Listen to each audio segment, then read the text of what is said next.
Bonjour à tous. Eh bien, prenons un instant aujourd'hui pour lire et méditer un passage du livre du ciel de Luisa Picaretta. Au nom du Père qui m'a créé, du Fils qui m'a sauvé et du Saint-Esprit qui me sanctifie. Amen. Jésus, je me plonge en toi, dans ta divine volonté. Je m'unis à toi, je m'identifie à toi, je me fusionne en toi, je fonds ma volonté dans la tienne. Et Seigneur, eh bien, je t'ouvre grand mon cœur pour que tu viennes t'y établir. Viens avec le Père, avec l'Esprit Saint, avec ton royaume, ton trône, tous tes actes divins. Viens t'y établir, Seigneur, et agis à partir de mon corps que je t'offre un jour de plus. Engage de mon amour pour toi et je le fais vraiment de tout mon cœur au nom de tous, Seigneur. Oui, Seigneur, investis toutes mes actions, sois présent dans chacun de mes pas, sois présent dans tous mes regards, dans mes respirations, dans mon souffle, dans mes paroles, dans chacune de mes pensées, dans mes battements de cœur. Que tous mes mouvements conscients et inconscients puissent t'être offert, Jésus, et bien comme des milliards d'actes d'amour pour toi et que tout soit fait pour toi, que tout soit fait par toi et que tout soit fait totalement immergé en toi, dans ta divine volonté. Seigneur, j'aimerais tellement que chaque battement de mon cœur puisse être un hymne d'amour pour toi, un hymne de remerciement, de bénédiction, de louange, au nom de tous. Alors reçois ces battements de cœur que j'entends t'offrir, voilà, et je reprends également les battements de cœur depuis ma conception jusqu'à ma mort, pour que tout soit... que tout soit acte d'adoration pour toi, que chaque battement puisse être enrichi des paroles de notre Père et de toutes les prières, de tous les saints, de tous les temps, voilà, depuis la première prière jusqu'à la dernière, toute refaite dans ta divine volonté. Reçois tout cet amour, Seigneur, que j'entends t'offrir pour compenser toutes les méchancetés humaines, toutes les froideurs, indifférences, à chaque fois que les hommes rejettent ton amour et que tu en souffres. Je te demande maintenant, Seigneur, de nous disposer tous pour recevoir ce nouvel enseignement. Viens prononcer ton ephata sur nos cœurs, sur nos intelligences, pour que nous puissions vraiment comprendre ce que tu veux nous dire, que nous puissions nous laisser transformer par tes mains divines et que nous puissions acquérir cette ressemblance que tu veux nous donner. Vraiment cette ressemblance que nous avons perdue avec toi. Eh bien, donne-la nous, Seigneur. Nous voulons être d'autres toi sur la terre. Nous voulons être des extensions de ton humanité, des humanités de surcroît pour toi, Seigneur. Fais de nous ce qui te plaira. Nous désirons être de bons instruments de paix, d'amour et de miséricorde entre tes mains. Alors marque-nous du sceau de ton divin fiat et que ta volonté soit faite, Seigneur. Parle maintenant à travers ma bouche. Envoie-moi ton Saint-Esprit, que je reste toujours unie à toi dans ta vérité et que ce moment fait par toi soit divin, éternel et qu'il puisse, comme tu nous l'as promis, y avoir des répercussions, des effets bénéfiques et bienfaisants dans tous les cœurs, dans toutes les âmes, qu'il puisse y avoir des retours à toi, des conversions, des sanctifications, des purifications, des âmes du purgatoire par paquets qui vont arriver dans tes bras. C'est vraiment ce que nous te demandons, Seigneur. Alors le passage que nous allons méditer est celui du 10 juin 1924. Donc nous sommes maintenant dans le volume 17. C'est Luisa qui parle. Ce matin, après avoir reçu la Sainte Communion, comme à l'accoutumée, j'ai dit à mon cher Jésus, « Ma vie, quand je suis en ta compagnie, je ne veux pas y être seule, mais que tout et tous soient avec moi. » Luisa, elle aime tellement être avec Jésus que vraiment elle se plonge dans la divine volonté et elle prend avec elle tous les hommes de toutes les générations, elle prend tous les éléments créés et voilà, et elle se présente devant Jésus, au nom de tous. Non seulement je veux que tous tes enfants soient avec moi pour te tenir compagnie, mais je veux aussi que toutes les choses que tu as créées soient là. Alors, dans ta très sainte volonté, où tout se trouve, tous ensemble prosternés à tes pieds, nous pourrons t'adorer, te remercier et te bénir. Sur ces mots, je vis toutes les choses créées se hâter d'entourer Jésus, de manière à pouvoir lui rendre hommage. Donc l'intention suffit. Donc il suffit, après avoir communié, on dit Jésus, je veux t'aimer, je veux vraiment que tous les hommes de tous les temps puissent t'aimer, que tous les éléments de la création puissent te montrer une adoration, puisse te rendre hommage. Eh bien, il suffit d'en avoir l'intention et c'est fait. Donc c'est ça que Louise, elle fait. Elle se plonge dans la divine volonté, elle prend avec elle tout et elle parle au nom de tous. Alors je dis à Jésus, vois mon amour, comme sont belles tes œuvres. Ainsi, avec ses rayons magnifiques, le soleil s'élève devant toi pour t'embrasser et t'adorer. Les étoiles formant une couronne autour de toi et te souriant par leurs sentiments te disent « Comme tu es grand !» Nous te rendons gloire pour toujours et à jamais. De même, par son harmonieux murmure, la mer argentée te dit « Merci infini à notre Créateur ». Donc elle fait parler tous les éléments pour vraiment que notre Seigneur soit glorifié. Et moi, je t'embrasse et t'adore avec le soleil, te rends gloire avec les étoiles et te dis merci avec la mer. Mais comment répéter tout ce que j'ai dit en appelant toutes les choses créées autour de Jésus? Si je voulais tout dire, ce serait trop long. Il me semblait que chaque chose créée remplissait un rôle particulier pour rendre hommage à son Créateur. Ce faisant, j'ai pensé que je perdais mon temps et que ce n'était pas le genre de prière qu'il convenait d'adresser à Jésus après la communion. Toute bonté, mon doux Jésus me dit « Ma fille, ma volonté englobe tout, et celui qui vit en elle ne doit rien laisser lui échapper de ce qui m'appartient.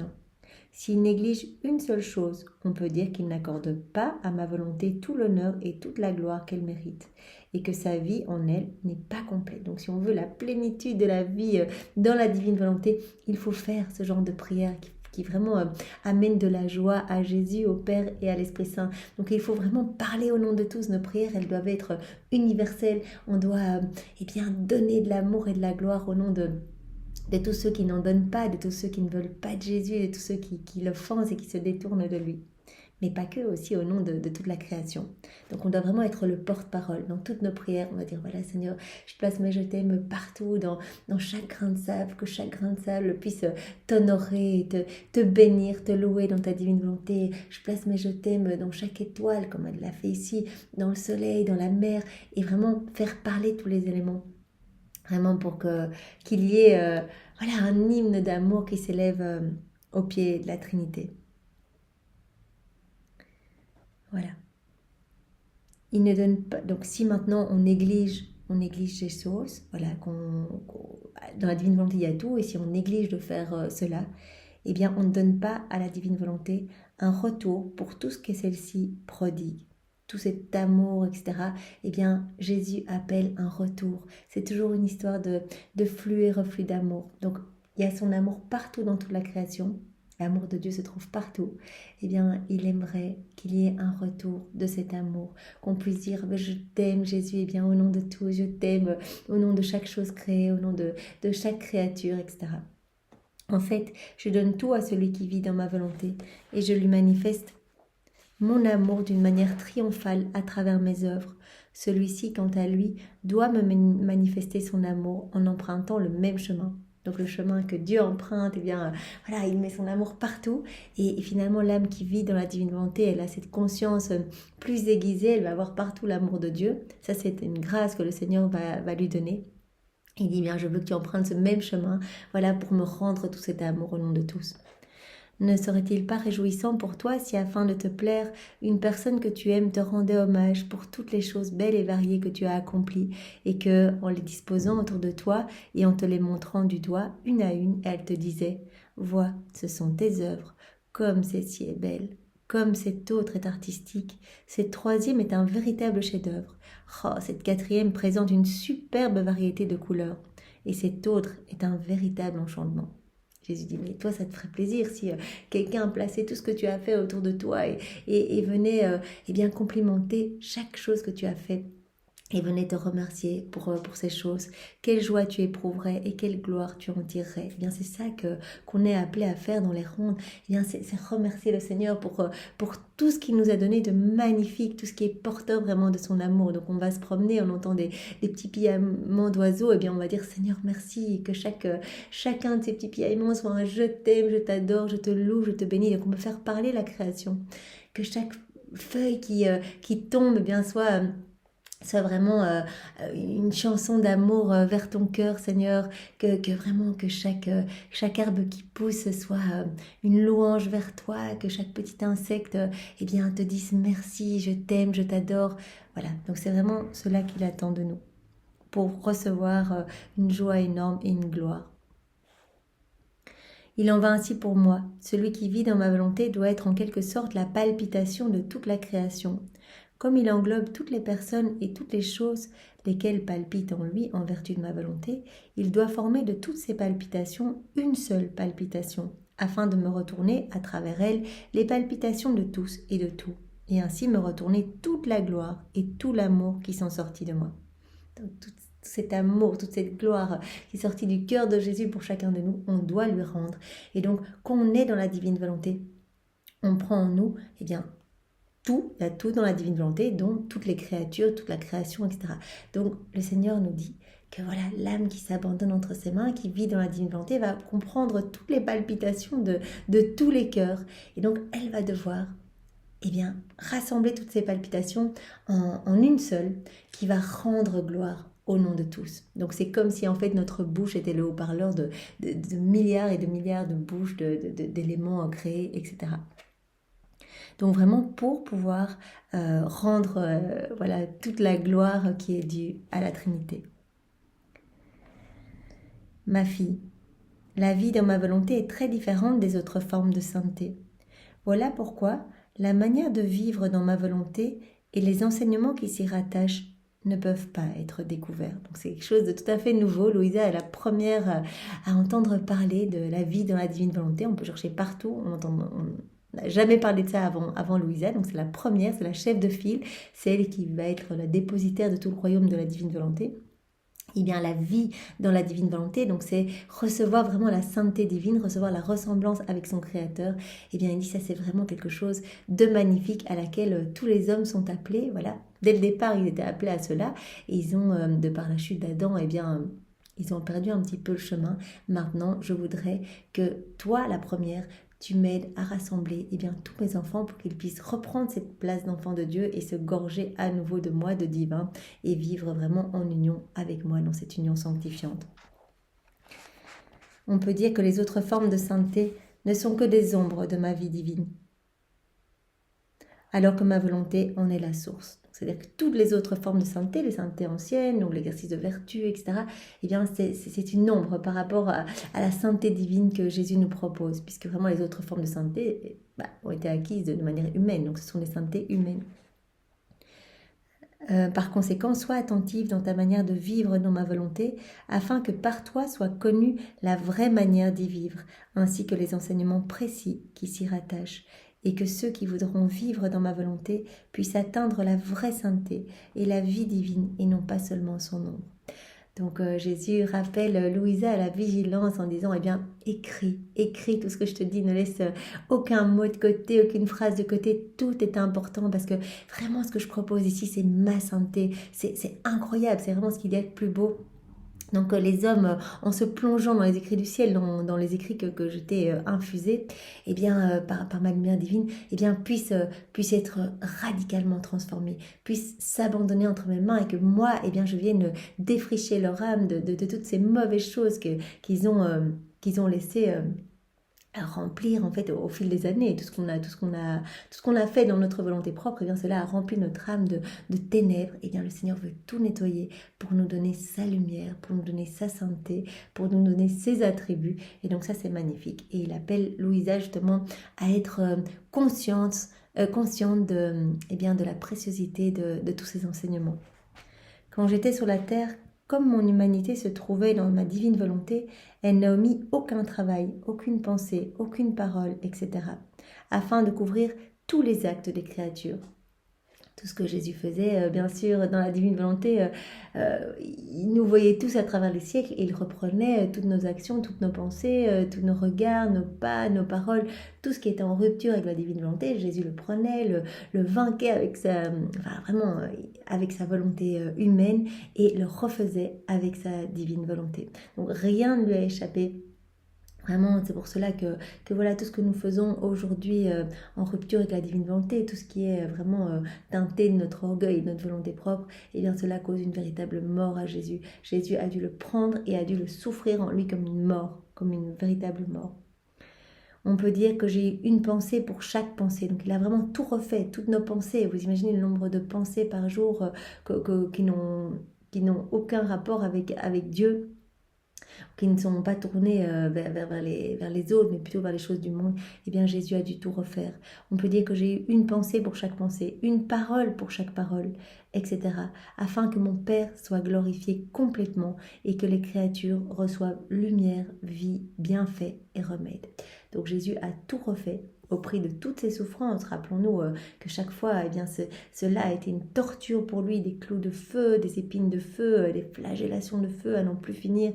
Et donc Jésus vraiment a vu chacune de ses fibres internes mais brûlées de souffrance. Chaque battement de cœur était une torture pour refaire nos vies et pour payer la dette de gloire et d'amour que les hommes ne payaient pas, n'avaient pas payé.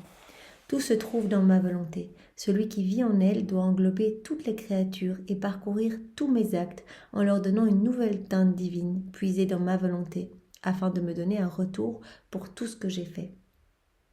Donc Jésus nous appelle à devenir justement des extensions de son humanité pour donner une touche divine à tout ce qu'il a fait. Parce que tout ce qu'il a fait, toutes ses souffrances, tout est là, tout est suspendu. Mais si on ne s'unit pas à Jésus, tous les fruits de la rédemption, tout ce qu'il nous a obtenu pour notre sanctification, tout cela reste... les fruits ne vont pas venir dans notre cœur, ne vont pas nous transformer. Donc il faut vraiment cette union, il faut cet abandon. Et il faut vraiment laisser le Seigneur agir en nous pour qu'il puisse distribuer les fruits de sa rédemption à travers nos humanités. Tout se trouve dans ma volonté, celui qui vit en elle, uni à Jésus donc, doit englober toutes les créatures et parcourir tous mes actes en leur donnant une nouvelle teinte divine puisée dans ma volonté, afin de me donner un retour pour tout ce que j'ai fait. Ces fruits vont pouvoir être distribués dans notre cœur, mais aussi dans tous les cœurs. Et Jésus nous appelle à, comme Louisa l'a fait au début, à nous plonger dans la divine volonté et à faire des actes de réparation, des prières d'amour, etc. au nom de tous les hommes qui ne le font pas. En fait, faire exactement ce que lui a fait sur la terre, c'est-à-dire que lui est venu pour glorifier son Père et pour refaire toutes nos vies. Nous sommes appelés également à glorifier la Trinité au nom de tous et à refaire tous les actes de nos frères et sœurs, tout ce qu'on voit qui est pécamineux, qui est laid, qui offense le Seigneur, on peut prendre tous ces actes avec notre intention, plonger tout dans l'acte unique et éternel de Dieu, tout refaire et offrir tous ces actes refaits comme autant d'actes de louange, d'adoration, de prière, d'amour au pied de la Trinité. Seuls ceux qui vivent dans ma volonté peuvent me donner ce retour et je compte sur eux pour mettre la divine volonté en communication avec la volonté humaine et déverser ses biens en elle. Et à chaque fois des retombées magnifiques dans tous les cœurs. À chaque fois qu'on s'unit à Jésus, hop, directement on reçoit tous les fruits de ses actions à lui et tous les cœurs peuvent en disposer pour autant qu'ils soient ouverts. Tout le monde va pouvoir recevoir quelque chose de cette action qu'on va faire en union avec Jésus, pour autant que le cœur soit disposé à recevoir. S'il y a un cœur tout fermé qui n'en veut pas, il ne recevra rien. Je veux qu'en agissant comme intermédiaire et en suivant la même voie que mon humanité, ces personnes ouvrent les portes du royaume de ma volonté, qui ont été fermées par la volonté humaine. Par conséquent, ta mission est grande et elle demande que tu sois sacrifiée et très attentive. Voilà, c'est vraiment un martyr de l'attention tout le temps, continuel en fait, de pouvoir réparer à chaque instant, aimer à chaque instant, que tout soit prière. Il pleut, que chaque goutte d'eau, Seigneur, soit pour toi, chaque goutte de pluie soit pour toi, un hymne d'amour au nom de tous. Il neige, que chaque flocon soit un je t'aime, je t'adore, je te loue, je te bénis. Je vois des personnes qui applaudissent un concert, un spectacle. Seigneur, ces applaudissements sont pour toi, tu es notre roi, tu es notre Seigneur, que ton règne vienne, que ta volonté soit faite sur la terre comme au ciel. Je place les paroles de notre Père partout dans chaque molécule d'air. Je te dis à chaque instant je t'aime, que chacun de mes mouvements soit un je t'aime pour toi, que chacun de mes battements de cils soit un acte d'amour pour toi, etc. Donc vraiment le Seigneur nous appelle à être très attentifs pour vraiment l'inviter dans toutes nos actions. D'ailleurs c'est lui qui s'invitera de plus en plus. Au plus on va faire des actes dans la divine volonté, au plus cela va être facile. Et vraiment à être attentif pour réparer vraiment au nom de nos frères et sœurs. À la suite de ces paroles, je me suis sentie tout immergée dans la suprême volonté. Jésus poursuivit. Ma fille, ma volonté est tout et contient tout. Elle est le commencement et la fin de l'homme. C'est ainsi qu'en créant l'homme, je ne lui ai imposé aucune loi et n'ai institué aucun sacrement. Je lui ai donné uniquement ma volonté, cela étant plus que suffisant pour qu'il puisse trouver tous les objectifs à atteindre, non pas une petite sainteté, mais la sainteté divine elle-même. Donc au départ, quand Adam a été créé, Jésus ne lui a pas donné des lois, des sacrements, etc. Non, lui a directement donné sa divinité, la divine volonté opérante et agissante. Donc Adam était rempli de la sainteté divine, il était rempli de la divine science, de la divine connaissance, de la divine volonté, etc. Et donc tous ces mouvements rendaient gloire à Dieu et honoraient la Trinité. L'homme se trouvait à son point de destination. Il n'avait besoin de rien d'autre que ma volonté. Il y a tout dans la divine volonté. Donc, une fois qu'il a reçu la divine volonté, il était dans la perfection, dans la joie la plus totale, dans le bonheur céleste, etc. Voilà, il n'avait besoin de rien d'autre que ma volonté, en laquelle il allait admirablement et facilement tout trouver pour le rendre saint et heureux dans le temps et l'éternité. Donc ça, c'est important. Dans la divine volonté, nous aussi, nous allons tout trouver pour devenir saints et heureux. Saint et heureux. Le Seigneur va tout nous donner. Il suffit que vraiment nous lui demandions le matin, Seigneur, je veux vivre dans ta divine volonté, je te donne ma petite volonté humaine qui ne m'amène qu'à faire des péchés, je te la donne. Pulvérise-la, donne-moi la tienne, s'il te plaît, remplis-moi de ta sainteté, remplis-moi de ta présence, de ta lumière, de ton Esprit Saint, viens dans mon cœur, viens t'y établir. Et tout au long de la journée, appelons Jésus dans nos petites actions, c'est quand même assez facile et il nous promet le bonheur et la sainteté, donc ça vaut vraiment la peine. Et surtout, cela lui amène de la joie, on ne doit pas le faire pour nous, parce que dans la divine volonté, on ne pense qu'à Jésus, qu'à le consoler, nos yeux ne sont plus tournés sur nos petits nombrils, à savoir, je ressentais souffrance, je veux être plus heureuse, etc. Non, nous sommes rivés sur Jésus et ce que nous voulons en premier, c'est le glorifier, c'est l'aimer au nom de tous, c'est le consoler. Donc si on va à la messe, c'est pas pour nous demander des grâces, etc. C'est pour consoler Jésus de toutes les offenses qu'il reçoit dans le Saint-Sacrement. C'est pour l'aimer, c'est pour s'unir à lui dans toutes les hosties consacrées, c'est pour réparer pour toutes les prières mal faites, c'est pour réparer pour les sorties de messe où les âmes se replongent directement dans les choses du monde alors qu'elles ont été confrontées aux choses les plus saintes, etc. Donc à chaque moment, il nous appelle à cette consolation, à cette réparation pour vraiment être proche de lui et l'aimer et le glorifier.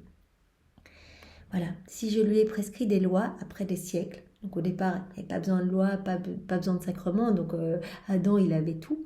Si Jésus a prescrit des lois après des siècles et des siècles de création, c'est parce que l'homme avait trahi son origine et ainsi, il avait perdu sa signification et sa fin. Voilà, depuis sa chute, tous les maux, les vices, les iniquités ont vu le jour et donc Dieu a dû ramener des lois pour essayer de réordonner un petit peu l'homme qui avait perdu ce pourquoi il vivait, sa signification et sa fin. Voyant que même avec mes lois, l'homme continuait de marcher vers sa ruine, j'ai institué les sacrements comme des moyens plus puissants pour le sauver. Donc après, il y a eu les sacrements pour essayer de sauver l'homme, le ramener à bon port. Mais que d'abus, que de profanation. Ils sont nombreux ceux qui utilisent les lois et les sacrements pour pécher davantage et pour aller en enfer, alors qu'avec ma seule volonté, qui est le commencement et la fin, l'âme est en sécurité, élevée à la sainteté divine, et qu'elle atteint totalement la fin pour laquelle elle a été créée, sans le moindre danger de pouvoir m'offenser. Jésus dit, la voie de la vie dans la divine volonté, c'est la voie la plus sûre, puisque vraiment c'était le plan initial de Dieu pour l'homme. Donc vraiment, l'homme se remplit de Dieu, sa volonté propre est annihilée, est fusionnée, est complètement dissoute dans la divine volonté. Et à ce moment-là, on va recevoir toutes les joies divines, les attributs divins, le bonheur divin, etc. Et on ne risque pas d'offenser Dieu. Tant qu'on est dans la divine volonté, on n'offense pas Dieu. Tandis que les sacrements et les lois, nombre de personnes ont pris le chemin de la perdition parce qu'ils ont profané ces sacrements. Et voilà, peut-être qu'ils ont été communiés en état de péché mortel, sans être bien disposés, en offensant le Seigneur, etc. Et donc, finalement, se sont encore plus écartés de Dieu et n'ont pas reçu tous les fruits attachés à ces sacrements, tout le bien qu'ils auraient dû recevoir. Ils ne l'ont pas reçu parce que leur cœur était peut-être vraiment trop attaché aux choses du monde et vraiment peu tourné vers le ciel. Ainsi, le chemin le plus sûr est ma seule volonté. Les sacrements eux-mêmes, s'ils ne sont pas reçus en harmonie avec ma volonté, peuvent causer la condamnation et la ruine. Voilà pourquoi j'insiste tant sur ma volonté, parce que l'âme y trouve tous les moyens favorables et en reçoit tous les fruits. Directement dans la divine volonté, voilà, on s'unit à Jésus et on va recevoir eh bien, tous les fruits, même des sacrements, etc. Puisque dans la divine volonté, il y a tous les sacrements, il y a tout. Et donc on reçoit les fruits et on reste unis à Jésus, on éloigne les forces du mal et on reste dans sa lumière. Et si on est avec Jésus, eh bien rien ne pourra nous arriver. Cela ne veut pas dire que nous ne vivrons pas des souffrances, parce que Jésus nous a bien dit que la souffrance est vraiment la clé pour rentrer dans le ciel. C'est vraiment la voie de sanctification la plus parfaite par laquelle il va vraiment décaper notre âme de toutes ses misères et nous redonner sa ressemblance, puisque son amour à lui est souffrance et croix. Eh bien il nous partage un peu de ses amertumes, un peu de ses souffrances, pour vraiment eh bien, nous rendre semblables, nous rendre ressemblants à lui, pour que nous soyons eh bien, des échos de sa personne divine, que nous soyons des images de la Sainte Trinité. Voilà pourquoi j'insiste tant sur ma volonté, parce que l'âme y trouve tous les moyens favorables et en reçoit tous les fruits. Sans ma volonté, les sacrements eux-mêmes peuvent constituer des poisons et peuvent conduire l'âme à la mort éternelle. Donc restons unis à Jésus, demandons-lui cette grâce de la vie dans la divine volonté et demandons-lui eh bien, de nous faire évoluer dans la divine volonté. Voilà, que nous puissions un jour peut-être atteindre ce 4e niveau de vie, ce dernier niveau de vie dans la divine volonté, comme Louisa, être totalement rempli de Dieu et laisser Jésus eh bien, agir librement dans toutes nos actions sans interférence de notre part et sans retour dans nos volontés propres. Merci Seigneur pour tout ce que tu nous donnes, tout ce que tu nous as donné et tout ce que tu vas encore nous donner. Nous avons foi et confiance en toi, nous t'aimons infiniment avec ton amour et vraiment nous te louons et nous te remercions pour ce bel enseignement. Je vous propose de continuer parce que le passage suivant est vraiment tout court, donc nous pouvons encore le faire. C'est celui du 14 juin 1924. Donc c'est Louisa qui parle. Ce matin, me trouvant dans mon état habituel, je ne saurais dire si je rêvais. J'ai vu mon confesseur décédé. Il sembla prendre quelque chose de tordu dans mon esprit pour l'ajuster. Lui ayant demandé pourquoi il faisait cela, il me dit « Je suis venu t'avertir que tu dois être attentive à bien rédiger ce que tu écris, parce que Dieu est d'ordre. Si tu négliges une phrase ou un mot que le Seigneur te dicte, cela pourrait être une source de doute ou de difficulté pour ceux qui liront tes écrits. » Donc une fois de plus, le Seigneur envoie eh bien, un confesseur décédé de Louisa, lui parler et lui dire que vraiment elle doit rester constante et vigilante dans ses écritures. Elle ne peut pas omettre des phrases, des mots, etc. parce que Dieu est ordre et que tout est important. Tout ce qui est sorti de la bouche de Dieu eh bien, va pouvoir aider des âmes à se sanctifier. Donc vraiment, si elle omet des phrases ou qu'elle change l'ordre des phrases, qu'elle omet des mots, etc., eh bien cela pourrait devenir une source de doute et de difficulté pour nous, pour toutes les personnes qui vont lire les écrits du ciel. En entendant cela, je lui dis « Peut-être as-tu eu connaissance que j'ai été négligente ?» Il reprit « Non, non, mais sois toujours attentive. » Donc c'est une petite piqûre de rappel que Jésus envoie à Louisa par le biais de ce confesseur décédé. D'être toujours attentive. Assure-toi de toujours écrire clairement et simplement ce que Jésus te dicte. Ne néglige rien, car si tu omets une petite phrase ou un simple mot, ou que tu dis les choses différemment, il pourrait y avoir manque d'ordre. En fait, les mots appropriés servent à éclairer le lecteur, à faire que les choses seront comprises par lui avec plus de clarté.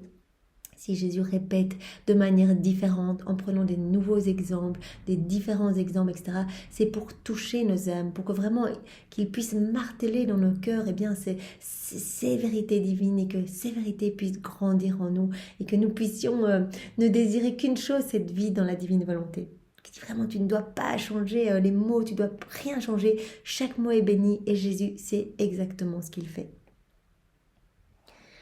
Tu pourrais être porté à faire de légères omissions, bien que souvent les petites choses éclairent les grandes et les grandes éclairent les petites. Sois donc très attentive à ce que tout soit bien ordonné. Après avoir dit cela, il disparut et je suis restée un peu perplexe. Ensuite, alors que je m'abandonnais complètement dans la divine volonté, Jésus bougea en moi et me dit « Ma fille, comme il est beau de voir une âme agir dans ma volonté. » En plongeant son agir, ses pensées et ses paroles dans ma volonté, elle est comme une éponge qui absorbe tous mes biens. Donc on peut vraiment avoir cette image, on se plonge dans la divine volonté et notre âme est comme une éponge. En fait, on prend tout, on se gorge de tout. On peut voir dans cette âme beaucoup d'actes divins auréolés de lumière, et il est difficile de distinguer les actes du Créateur de ceux de la créature. Donc même, voilà, le Père, quand il nous voit bouger, il nous voit écrire, parler, maintenant méditer, eh bien, il voit Jésus le faire. Donc, nos actes sont vraiment, deviennent divins, éternels, et vraiment de là-haut, la Trinité ne peut pas dire si ce sont des actes faits par Dieu lui-même ou par Jésus en nous, par nous dans la divine volonté avec Jésus. Devenant imprégnés de la volonté éternelle, ces actes en comportent la puissance, la vie et le mode d'opération. Regarde-toi toi-même et vois à quel point ma volonté t'a rendue belle. Je m'enferme en chacun de tes actes, car celui qui possède ma volonté possède tout. Donc vraiment le Seigneur embellit notre âme de sa présence, de tous ses attributs, de tous ses actes divins, il nous donne tout. Donc vraiment cela doit nous pousser davantage à l'abandon complet entre ses mains. Je me suis regardée et oh quelle lumière émanait de moi. Ce qui m'impressionnait le plus, c'était de voir Jésus enfermé dans chacun de mes actes. Sa volonté l'emprisonnait en moi. Donc à chaque fois qu'on fait un acte en union avec Jésus, eh bien Jésus est vraiment là. Louisa, elle peut le voir enfermé dans son cœur. Et donc en plus cet acte devient une hostie. Le Seigneur prononce la parole de la consécration. Lorsque nous faisons un acte en union avec lui, directement cet acte devient une magnifique hostie qui va permettre vraiment de nourrir Jésus, qui va permettre de l'abreuver, de le consoler, de le soulager, de le rafraîchir. Donc c'est absolument magnifique. Merci Seigneur, sois loué, béni et glorifié dans ta divine volonté, avec ton amour, tes adorations, tes louanges, tes bénédictions et tes remerciements, au nom de tous. Au nom du Père et du Fils et du Saint-Esprit. Amen. Soyez tous bénis. Au revoir.